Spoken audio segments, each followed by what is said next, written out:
Welcome to real academy.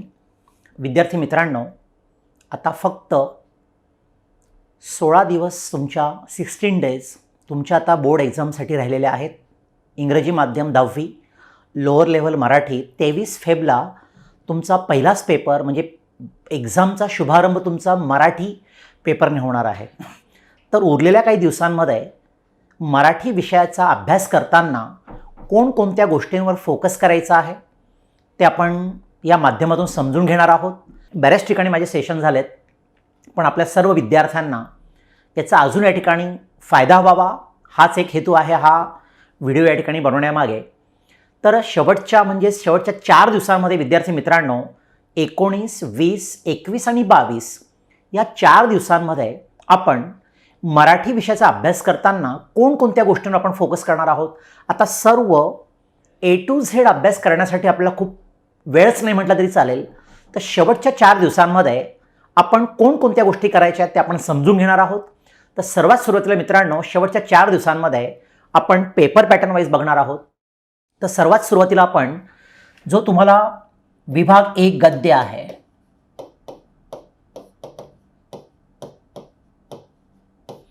तर विद्यार्थी मित्रांनो हा तुमचा 18 मार्क्सचा क्वेश्चन आहे. तर यामध्ये शेवटच्या 4 दिवसांमध्ये आता लेसन खूप वाचण्याची गरज नाही आहे, जे ऑलरेडी तुमच्या वर्षभरातनं खूप वेळा unit test, semester exams, prelim 1, prelim 2, mock exam बऱ्याचशा गोष्टींमधून तुमची सीन पॅसेजची प्रॅक्टिस झालेली आहे. फक्त पहिल्या क्वेश्चनमध्ये आपल्याला मॅक्सिमम मार्क्स कसे मिळवता येतील, तर याच्यामध्ये आपल्याला स्वमतवर मॅक्सिमम लक्ष केंद्रित करायचं आहे. म्हणजे स्वमत याच्यामध्येच आपण बघितलं तर वर्षभरातून आपले स्वमतमध्येच मार्क्स गेलेले आहेत. म्हणजेच शेवटी आपल्याला काय करता आलं पाहिजे, एरर ॲनालिसिस, म्हणजे जे आपल्या चुका झालेल्या आहेत त्याचं आपलं विश्लेषण करता आलं पाहिजेत. आणि बऱ्याच वेळा आढळेल, अनेक मुलांना या ठिकाणी जाणवेल की हो सर, खरंच आमच्या पहिल्या एक्झामपासून प्रिलिमपर्यंत स्वमतमध्ये आम्ही थोडं कमी पडत आहोत, म्हणजे ते आपला एरर आहे. तर स्वमतवर या ठिकाणी मॅक्सिमम एकदा रिवाईज करायचं आहे. आणि असे काही स्वमत आहेत मित्रांनो की ते स्वमत स्वतःच्या मनाने आपल्याला या ठिकाणी लिहायचे आहेत. जसं शॉलमधला एक प्रश्न आहे, लेखकाच्या आठवणी जर शॉलशी निगडीत आहेत, तशाच तुमची एखादी वस्तू अशी कोणती आहे ज्याची तुमच्या भावना निगडीत आहेत, किंवा उपवास लेसनमध्ये लेखकाने जो संकल्प केला होता तो पूर्ण झाला नाही, तर त्याच्या मित्रांनी कशा प्रकारे त्याला ठिकाणी ॲडवाईस दिले आहे, टॉन्ट मारले, त्याचप्रमाणे तुम्ही एखादा असा संकल्प केलेला आहे का आयुष्यामध्ये 15 वर्षाच्या वयापर्यंत जो पूर्ण होऊ शकला नाही. फॉर एक्झाम्पल सकाळी लवकर उठणं ते झालं नाही, किंवा 1 जानेवारीपासून चहा सोडणं ते कधी होऊ शकलं नाही, किंवा जॉगिंगला जाणं ते होऊ शकलं नाही. असं काहीतरी एखादा संकल्प असेल जो तुमचा पूर्ण झाला नाही आणि भाऊ बहिणी टॉन्ट मारलेत. आता हे का सांगतोय की असे काही स्वमत काही लेसन्समध्ये आहेत की जे आपण आधीच तयार करून ठेवायचे आहेत की एक्झामला आपल्याला विचार करायला तो वेळ मिळणार नाही. आणि काही स्वमत तुम्ही नोट्समधून, डायजेस्टमधून रीड करा प्रॉपरली शेवटच्या 4 दिवसांमध्ये. म्हणजे फक्त आपलं लक्ष असणारे स्वमत स्वमत स्वमत याच्यावरच तुम्ही शेवटच्या आणि त्यातले महत्त्वाचे लेसन्स मी तुम्हाला सांगतो जे ह्या वर्षी येण्याची दाट शक्यता आहे. याच्या आधी सांगितलं होतं lesson number 3, lesson number 4, lesson number 10, lesson number 11, lesson number 7 and 8. पुन्हा एकदा रिपीट करतो, लेसन नंबर 3, 4, 7, 8, 10, 11 या 6 लेसनचे स्वमत प्रॉपरली रीड करा. पहिल्या प्रश्नामध्ये तुम्हाला नक्कीच उत्तम गुण मिळतील, 17 देखील मिळतील याची तुम्हाला खात्री देतो. म्हणजे या ठिकाणी तुम्ही फोकस करणार आहात पहिल्या क्वेश्चनमध्ये खूप चांगले गुण मिळवण्यासाठी. स्वमत प्रॉपरली करा. नेक्स्ट विभाग 2 पद्य विभाग. विभाग 2 पद्य 16 मार्क्स. तर विद्यार्थी मित्रांनो इथे महत्त्वाच्या पोएम कुठल्या आहेत हे तुम्हाला सांगतो. संतवाणी म्हणजे पद्य पोएमसाठी, सीन पोएमसाठी पोएम संतवाणी दोघं, त्यानंतर poem number 12, poem number 13 and poem number 16. त्यानंतर तुम्हाला सेकंड भाग या ठिकाणी काय आहे, रसग्रहण. रसग्रहण 8 मार्क्स. तर यासाठी poem number 12, poem number 13 and poem number 16 व्यवस्थित करायचे. सर व्यवस्थित करायचे म्हणजे काय करायचं, तर काही तुम्हाला आकृतीबंध आहे कवितेमध्ये, तुम्ही ॲज इट इज कॉपी करू शकतात. पण पुन्हा जर तुम्ही तुमचे पहिल्या युनिट टेस्टपासून मॉक एक्झामपर्यंत शेवटच्या प्रिलिम पद्धती तुम्ही बघितलं, तुम्हाला आढळलं असेल हा सर माझे शब्दार्थांमध्ये मार्क्स गेलेले आहेत, जे सीन पोएममध्ये पण विचारले जातात आणि रसग्रहणामध्ये पण विचारले जातात. फॉर एक्झाम्पल काजा, रसना, दृष्टी, हस्तशुभंकर, शुभ्र धवल, फेन धवलशा. तर असे काही शब्दार्थ आहेत जिथे आपण थोडेसे अडकतो आणि तिथेच आपले मार्क्स गेलेले आहेत. तुम्ही मागचे पेपर काढून बघा तुमच्या स्कूलमधले, तर तुम्हाला कळेल की हा सर शब्दार्थामध्ये आमचे मार्क्स गेलेले आहेत. किंवा ओळीचा सरळ अर्थ लिहा, भावार्थ लिहा. म्हणजेच आता शेवटच्या 4 दिवसांमध्ये कवितेचा अभ्यास करताना ह्या पोयमचे डायजेस्टमधून, नोट्समधून, सरांनी लिहून दिलेले असतील त्या नोट्समधून काय करायचं आहे, फोकस कशावर करायचा आहे, शब्दार्थ आणि काव्य सौंदर्य. जर हे तुमचं व्यवस्थित झालं असेल तर समजायचं बिंदास न घाबरता बोर्डाला आपल्याला या ठिकाणी 16 पैकी 15 मार्क मिळणार. बाकी तुम्हाला तर या ठिकाणी कॉपीच करायचं आहे. रंग कशाचे, मजेचे, उद्याचे कॉपी करून लिहायचं आहे. बरोबर आहे की नाही? तर अशा प्रकारे या ठिकाणी तुम्हाला असे काही क्वेश्चन्स विचारले जातील की तुम्हाला ऑलरेडी ते दिलेले आहेत. पण प्रॉब्लेम हा आहे की आपले इथे मार्क जाणार आणि म्हणून ते जाऊ द्यायचे नाही आहेत, स्कोर करायचा आहे. म्हणून कवितेचा अभ्यास करताना सर्वात सुरुवातीला शब्दार्थ नीट करा शेवटच्या 4 दिवसांमध्ये. आणि आईला, वडिलांना, मोठ्या भावा बहिणीला सांगा या सर्व पोएमचे जे तुम्हाला मेन्शन करून दिले आहेत त्यांचे शब्दार्थ म्हणजे पाठांतर घे.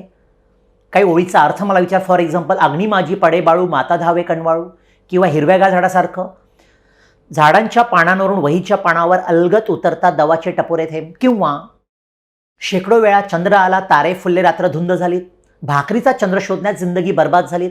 तर अशा काही महत्त्वाच्या ओळींचे अर्थ बाय हार्ट करा. कारण अशा काही ओळी विचारल्या जाईल तिथे आपले मार्क जायला नको. आणि जर मुलांना तुम्ही शब्दार्थ आणि काव्य सौंदर्य जर प्रॉपरली रीड केलं शेवटच्या 4 दिवसामध्ये रिवाईज करताना, आपल्याला तेवढंच करायचं आहे. सर्व पोएम पाठांतर करायची नाही आहे, ओळी पाठांतर करायच्या नाहीत. फक्त शब्दार्थ आणि काव्य सौंदर्य आपल्याला जर नीट जमलं आलं तर समजायचं की तुम्हाला इथे 15 मार्क डन. कारण हे शब्दार्थ आणि काव्य सौंदर्य तुम्हाला दोघंकडे विचारले जातील, सीन पोएममध्ये पण, पठित पद्यामध्ये पण आणि रसग्रहणामध्ये पण. म्हणजे दोघींकडे तुम्हाला ते कामात येणार आहे. आणि म्हणून शब्दार्थ आणि काव्य सौंदर्य व्यवस्थित करा. त्यानंतर विभाग 3 स्थूल वाचन. तर याच्यामध्ये मी तुम्हाला आधी बोललो तर 6 मार्काला येतं. एकूण 4 स्थूल वाचन आहेत. फक्त 3 स्थूल वाचन करा मित्रांनो. 4ही करायची गरज नाही कारण बोर्डाचा नियम आहे. 3 क्वेश्चन्स 2 लिहायचे आहेत आणि 6 मार्क आहेत. मग 4 क्वेश्चन्समध्ये don't waste of time and energy. तर त्यामध्ये सर्वात महत्त्वाचं यावर्षी व्युत्पत्ती कोश 1000% करून ठेवा. व्युत्पत्ती कोशाचे कार्य आणि व्युत्पत्तीच्या खालील मुद्द्यांद्वारे परिच्छेद तयार करा. 2nd नंबर क्वेश्चन आहे. ते दोघी क्वेश्चन व्यवस्थित करा. मोठ्या होत असल्या मुलांनाचे क्वेश्चन नंबर 2, 3, 4 करा. जाता असतालाचे 1, 3, 4 करा. आणि कॅक्टसचे 2, 3, 4 लेसनमधले जे एक्झरसाइजमध्ये तुम्हाला दिलेले आहेत तेच क्वेश्चन्स येतात. तुम्ही प्रिव्हियस बोर्ड पेपर बघा, ते क्वेश्चन्स नीट करा आणि ते तुमचे ऑलरेडी झालेले आहेत. कारण युनिट टेस्ट 1 मध्ये तुम्हाला पहिलं स्थूलवाचन होतं, सेमिस्टरमध्ये तुम्हाला दोन्ही स्थूलवाचन होतं आणि प्रिलिम्समध्ये तुमचे सर्व झालेले आहेत. म्हणून घाबरण्याची गरज नाही आहे. कॉन्फिडंट झालेले आहेत ते फक्त एकदा ग्लान्स टाका, रिव्हाइज करा. म्हणजे स्थूल वाचनामध्ये तुम्हाला उत्तम गुण मिळतील यात शंका नाही. त्याच्यामुळे शेवटच्या 3 दिवसांमध्ये काय करायचं आहे, लेसनचे स्वमत सगळे बघून घ्या जे तुम्हाला मी लेसन सांगितलेले आहेत. 3, 4, 7, 8, 10, 11. Is it clear? कविते मी तुम्हाला सांगितलं आहेत. संतवाणीमध्ये 12वी, 13वी आणि 16वी कविता, संतवाणी दोन्ही करायच्या आहेत. आणि रसग्रहण 12, 13, 16चीच करा. त्याच्यामध्ये काय सांगितलं आहे, शब्दार्थ आणि काव्य सौंदर्य फक्त तुम्ही रिवाईज करायचे शेवटच्या 3-4 दिवसांमध्ये. तेवढंच बघा. बाकी सर्व A to Z सगळं पुस्तक वाचत बसलेत, डायजेस्ट वाचत बसलेत, वेस्टेज ऑफ टाईम. मग काही होणार नाही. फक्त कशा ठिकाणी पॉईंट्स आपला कव्हर करायचे आहेत तेवढंच फक्त मी तुम्हाला आजच्या या व्हिडिओमध्ये सांगतो आहे. आणि स्थूल वाचनामध्ये 4ही स्थूल वाचन करू नका. पहिले 2 स्थूल वाचन मी बऱ्याच ठिकाणी लेक्चर्स घेतलेत. मला मुलांनी सांगितलं सर पहिले 2 स्थूल वाचन खूप इझी आहेत आणि मग तुम्ही ठरवा कॅक्टस स्किप करायचं की व्युत्पत्ती कोश. पण ॲज पर माय एक्सपिरियन्स व्युत्पत्ती कोश तुम्ही स्किप करू नका. कॅक्टस स्किप केलं चालेल. आणि त्याच्या लेसन खालचेच क्वेश्चन्स व्यवस्थित एकदा रिवाईज करा जे ऑलरेडी तुमचे झालेले आहेत. त्यानंतर विभाग 4 व्याकरण जे तुम्हाला आहे 16 मार्क्ससाठी. लक्षामध्ये. तर याच्यामध्ये तुम्हाला आउट ऑफ मिळवायचे असेल मित्रांनो, इथे फक्त तुमचे मार्क्स कुठे जाणार माहिती आहे? फ्रेजेसमध्ये. आणि म्हणून सर फ्रेजेस आम्ही एवढे सगळ्या करायच्या का 100-200? बिलकुल नाही. जे प्रिव्हियस इयरचे बोर्ड क्वेश्चन्स पेपर आहेत 21, 22, 23, 24 आणि 25 आणि Navneet activity sheet practice paper जे प्रत्येक मुलांनी घेतलेलं आहे प्रॅक्टिससाठी, ते 5-5 पेपर सगळ्या विषयांची दिलेली आहेत.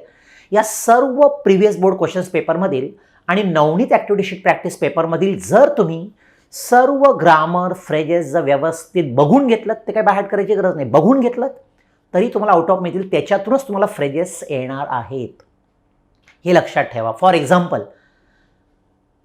अंगाचा तीळपापड होणे, मूठभर मान चढणे, बरोबर आहे, मळमळ व्यक्त करणे, भारावून जाणे, झोकून देणे, आंतरिक इच्छा निर्माण होणे, आर्जव करणे, कीव येणे, संकोच वाटणे, असे काही महत्त्वाचे आहेत.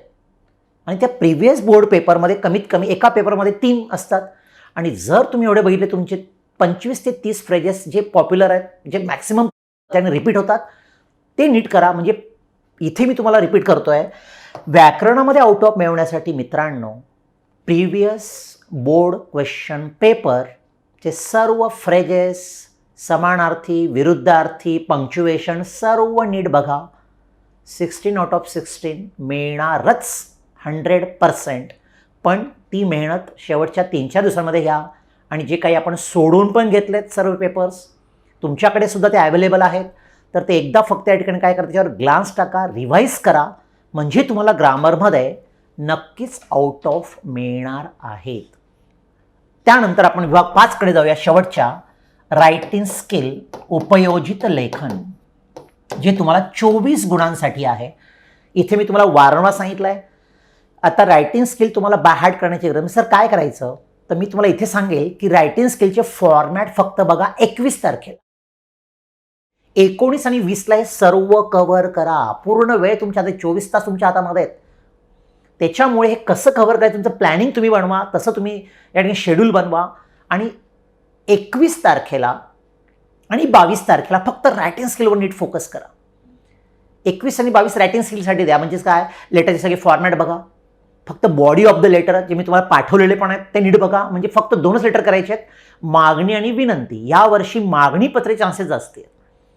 मग मागणी पत्रे चार्ट कसे बनवायचे आहेत, पुस्तकांची मागणी, रोपांची मागणी, क्रीडा साहित्याची मागणी, स्वच्छता साहित्याची मागणी. म्हणजेच काय की याच्यामध्ये तुम्ही पहिला पॅराग्राफ 3 to 4 लाईन्सला मागणी पत्राबद्दल आता बोलतो आहे. पहिला पॅराग्राफ वरचा आणि खालचा पत्ता ऑलरेडी मित्रांनो घाबरू नका, बोर्डाने तुम्हाला परफेक्ट युनिक ॲड्रेस दिलेला असतो. अतिशय जे मुलं अभ्यास करत नाहीत त्यांना सुद्धा 3 मार्क्स मिळू शकतात. रिसिव्हरचा ॲड्रेस आणि सेंडरचा address as it is with email with pin code copy करायचा आहे, टेन्शन घ्यायचं नाही.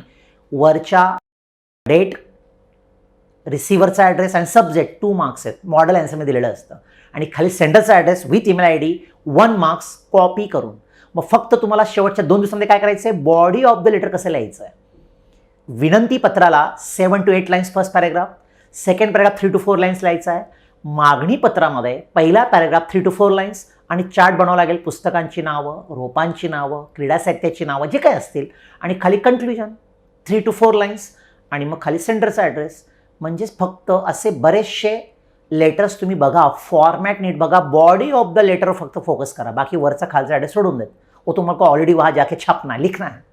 म्हणून त्याच्यावर लक्ष केंद्रित करा. मागणी आणि विनंती पत्र अलग अलग जो लेटर्स हमने साल भर में लिखे, क्वेश्चन पेपर में से देखो, कोई डाउट है तो फ़ोन करो, टीचर्स को पूछो. तो ये लेटर का इस तरह से आपको पढ़ाई करना है. सारांश लेखन ऑप्शनला टाकायचे, बिलकुल लिहायचं नाही. त्यानंतर तुम्हाला 3 ॲक्टिव्हिटी आहे, advertise writing, news writing and story writing. Story writing well non आली तरच लिहा, अदरवाईज लिहू नका, कारण ते 3 पॅराग्राफ लिहायचे. बेटर वे आपला फॉर्मॅट ठरलेला आहे न्यूज रायटिंगचा, पेज नंबर 75, तोच फॉर्मॅट यूज करा. आणि मी तुम्हाला बोललो आहे प्रिव्हियस बोर्ड पेपर तुम्ही बघा, डेज विचारले गेलेले आहेत. महिला दिन, शिक्षक दिन, पर्यावरण दिन, वाचन प्रेरणा दिन. मग मी तुम्हाला टेक्निक पण सांगितलं होतं, कुठला पण दिवस आपण जेव्हा साजरा करतो तेव्हा चीफ गेस्टला आपण बोलवतो, त्याचं वेलकम केलं जातं, त्यानंतर त्याचं स्पीच होतं, त्या प्रोग्रामशी रिलेटेड ॲक्टिव्हिटीज होतात, त्यानंतर प्राईज डिस्ट्रीब्युशन होतं आणि नेक्स्ट ओट फॉर थँक्स. बरोबर आहे की नाही? म्हणजे अशा प्रकारे आभार प्रदर्शन आपण आणि शेवटी करतो. तर अशा पद्धतीने तुम्ही न्यूज रायटिंगचे फॉर्मॅट नीट बघा. पेज नंबर 75चाच फॉर्मॅट यूज करा, बाकी कोणाचंही ऐकू नका. त्यानंतर ॲडव्हर्टाईज रायटिंगमध्ये तो तुमचा इंटरेस्टिंग सब्जेक्ट आहे. मी तुम्हाला 5 गोष्टी बोलतो. टॅगलाईन, बरोबर आहे की नाही? भरभर आला गार वारा, धुंद झाल्या पाऊसधारा, टपटप टपटप थैंब वाजती, छत्रीवरती गाणे गाती. भरभर आला गार वारा, धुंद झाल्या पाऊसधारा. पोपटलाल छत्रीवाले, भावना छत्रीवाले. Tagline, title, features, contact address, email I D आणि ऑफर, या 5 गोष्टी त्यामध्ये येऊ देत. पूर्ण पेज कव्हर करा. तर अशा प्रकारे ॲडव्हर्टाईजमध्ये सुद्धा छान मार्क्स मिळतात. पेन्सिलचा वापर फक्त चित्रासाठी करा. आधी चित्र पेन्सिलने काढा, मग त्याच्यावर पेन फिरवायचा आहे. तर याच्यामध्ये तुम्हाला मॅक्सिमम मार्क्स मिळू शकतात. स्टोरी रायटिंग जर तुम्हाला वेल नोन आणि तरसल्या, अदरवाईज ऑप्शनला टाका. न्यूज आणि ॲडव्हर्टाईजचे फक्त फॉर्मॅट तुम्हाला बघायचे आहेत, काही बायहार्ट करायचं नाही आहे. आणि शेवटचा महत्त्वाचा क्वेश्चन, निबंध लेखन. निबंध लेखन वाचायचं आहे 22 तारखेच्या संध्याकाळी. सगळे निबंध व्यवस्थित वाचा. आत्मवृत्तला प्रायोरिटी द्या. Is it clear? शेवटच्या दिवशी वाचायचे निबंध, त्याच्या आधी वाचू नका. अगदी शेवटचा ऑप्शन ठेवा निबंध वाचण्याचा. जेवढे पण महत्त्वाचे असेल, जे मी तुम्हाला इथे मेन्शन पण करतो. सैनिकाचे आत्मवृत्त, सूर्याचे आत्मवृत्त, पंथीचे आत्मवृत्त, पिंजऱ्यातील वाघाचे आत्मवृत्त, पृथ्वीचे आत्मवृत्त, क्रीडांगणाचे आत्मवृत्त, भ्रमणध्वनीचे मनोगत, त्यानंतर झाडाचे आत्मवृत्त, शेतकऱ्याचे आत्मवृत्त. असे काही महत्त्वाचे 8-10 असे फक्त नीट वाचा, रीड करा, तुम्हाला बरोबर आठवेल. आणि जर ऐन वेळेला आत्मवृत्त जर तुम्हाला वाटतं यार नाही जमत आहे ॲट द मोमेंट, तर तुम्ही प्रसंग लेखनाला प्रायोरिटी द्या. प्रसंग लेखन म्हणजेच काय? तुमच्या शाळेत 15 ऑगस्टचा कार्यक्रम होतो, तुम्हाला माहिती आहे सिक्वेन्स काय काय असते, काय काय प्रोग्राम्स होतात. तुमच्या शाळेमध्ये सायन्स एक्झिबिशन्स होतात, सायन्स डे होतो, मराठी दिवस होतो. तर कशा प्रकारे सिक्वेन्स असते ते पॉईंट्स दिलेले असतात. पण निबंध लिहिताना सुरुवात इंट्रोडक्शन नाही करा. सेकंड थर्ड पॅरेग्राफ जे काही तुम्हाला पॉईंट्स दिलेत ते स्पष्टीकरण करा आणि शेवटी कन्क्लुजन. म्हणजे 4 पॅरेग्राफमध्ये तुम्हाला एसे लिहायचा आहे. तो विद्यार्थी मित्रांनो, मॉरल ऑफ द ये वीडियो सेशन, आपको क्या करना है लास्ट के 3 to 4 डेज में, लेसनचे फक्त स्वमत व्यवस्थित रीड करा. पोयमचे शब्दार्थ भावार्थ नीट बघा. स्थूल वाचनाचे फक्त 3 स्थूल वाचनाचे एक्झरसाइजमधलेच क्वेश्चन्स व्यवस्थित बाय हार्ट करा. व्याकरणासाठी म्हटलं आउट ऑफ मिळवण्यासाठी previous board questions paper end Navneet activity sheet practice paper, जिसमें 5-5 पेपर हर सब्जेक्ट के दिए हैं, उसमें के मराठी के 5 पेपर का सब ग्रामर एक बार देख low, phrases K meaning by heart करो. मम्मी पापा को, बड़े भाई बहन को बोलो अभी मेरे सारे फ्रेज के मीनिंग ले लो, इस प्रीवियस बोर्ड पेपर के जो भी आए हैं एक बार उनसे बाय हार्ट करवा के लो. और उसके बाद रायटिंग स्किलमध्ये सांगितलं आहे सर्व लेटरचे फक्त फॉर्मॅट नीट बघा आणि जे तुम्ही वर्षभर जे लेटर्स लिहिले असतील, तुमच्याकडे काही लिहून दिले असतील, नोट्स असतील, त्याच्यातले फक्त मजकूर बॉडी ऑफ द लेटर कसं लिहिलेलं आहे तेवढं फक्त ग्लान्स टाका. ॲडव्हर्टाईज आणि न्यूज तर तुम्ही तिथे प्रेझेंटली लिहू शकतात ऑन दी स्पॉट, कारण तुम्ही बघितले असतील तर मी आयडियाज पण दिलेले आहेत. आणि एसेमध्ये वैचारिक लेखन ऑप्शनला टाका, ते वाचू नका. भलं मोठं एसेचं बुक सुचललं आणि ते वाचत सुटलात असं करू नका. मी तुम्हाला आत्मवृत्त पाठवलेत, 3 एसे तुम्हाला, प्रसंगलेखन, आत्मवृत्त अँड वैचारिक निबंध. 3 करण्याची गरजच नाही आहे, 3 मधून एकच लिहायचं आहे. Don't waste of time. बस एकच प्रकार उचला आणि ते 7-8 एसे वाचून काढा. तुम्हाला कमीत कमी आयडिया येईल अरे निबंध कसा लिहायचा असतो. एखाद्या कवितेची ओळ टाका, अलंकारिक शब्द वापरा, ओके, इडियम्स वापरा, म्हणजे अजून तो निबंध खोलून दिसेल आणि तुम्हाला उत्तम गुण मिळतील. तर विद्यार्थी मित्रांनो, शेवटच्या 3 ते 4 दिवसामध्ये काय करायचं आहे हे मी तुम्हाला सांगण्याचा माझ्याकडून प्रयत्न केलेला आहे. आणि सर्वांनी जर याप्रमाणे फॉलो केलं तर निश्चितपणे विद्यार्थी मित्रांनो तुम्हाला मराठीमध्ये 65-70 अबोव नक्कीच मिळतील. हे ॲज अ गुरु तुम्हाला सर्वांना खूप खूप आशीर्वाद, blessing. Wish you all the best.